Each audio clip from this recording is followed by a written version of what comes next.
ನಮಸ್ಕಾರ ವೀಕ್ಷಕರೇ, ನವೋದಯ ಟಿವಿಯ ದೈವಲೋಕ ನಂಬಿಕೆಯ ಹೊಸ ಬೆಳಕು ಕಾರ್ಯಕ್ರಮಕ್ಕೆ ತಮ್ಮೆಲ್ಲರಿಗೂ ಆತ್ಮೀಯ ಸ್ವಾಗತ. ಇಂದು ನಾವು ನಿಮ್ಮನ್ನು ಕರೆದೊಯ್ಯುತ್ತಿರುವುದು ಚಿತ್ರದುರ್ಗ ಜಿಲ್ಲೆಯ ಹೊಸದುರ್ಗ ಸಮೀಪದಲ್ಲಿರುವ ಭಕ್ತರ ಅಪಾರ ನಂಬಿಕೆಗೆ ಪಾತ್ರವಾದ ಶ್ರೀ ಹಾಲುರಾಮೇಶ್ವರ ದೇವಸ್ಥಾನಕ್ಕೆ. ಈ ಕ್ಷೇತ್ರದ ಹೆಸರಿನ ಹಿಂದೆಯೇ ಒಂದು ಅದ್ಭುತ ಕಥೆ ಇದೆ. ಸ್ಥಳೀಯ ಪುರಾಣದ ಪ್ರಕಾರ ಪ್ರತಿದಿನ ಒಂದು ಗೋವು ಕಾಡಿನ ಮಧ್ಯೆ ಇರುವ ಸ್ವಯಂಭೂ ಶಿವಲಿಂಗದ ಮೇಲೆ ತನ್ನಷ್ಟಕ್ಕೆ ತಾನೇ ಹಾಲನ್ನು ಸುರಿಸುತ್ತಿತ್ತಂತೆ. ಇದನ್ನು ಗಮನಿಸಿದ ಗ್ರಾಮಸ್ಥರು ಆ ಸ್ಥಳವನ್ನು ಪವಿತ್ರ ಕ್ಷೇತ್ರವೆಂದೇ ಗುರುತಿಸಿ ದೇವಾಲಯವನ್ನು ನಿರ್ಮಿಸಿದರು.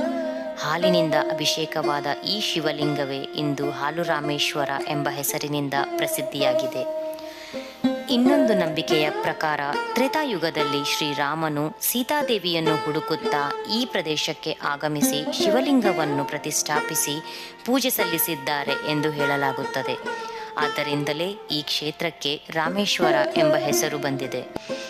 ದೇವಾಲಯದ ಮುಂದೆ ನಂದಿ ಮೂರ್ತಿಯನ್ನು ನಾವು ಕಾಣಬಹುದು. ಗಂಗಾ ಕೊಳ ಇಲ್ಲಿಯ ವಿಶೇಷ.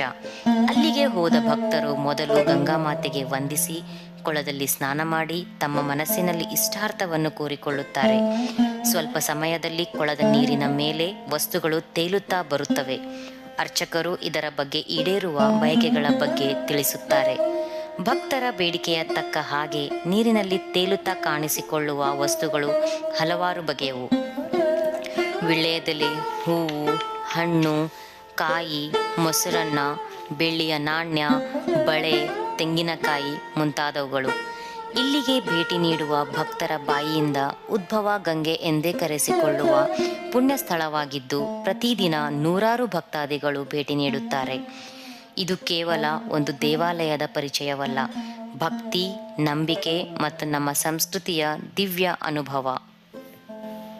ಮುಂದಿನ ಸಂಚಿಕೆಯಲ್ಲಿ ಮತ್ತೊಂದು ಪವಿತ್ರ ಕ್ಷೇತ್ರದ ಮಹಿಮೆ, ಇತಿಹಾಸ ಮತ್ತು ವಿಶೇಷತೆಗಳೊಂದಿಗೆ ಮತ್ತೆ ನಿಮ್ಮ ಮುಂದೆ ಬರುತ್ತೇನೆ.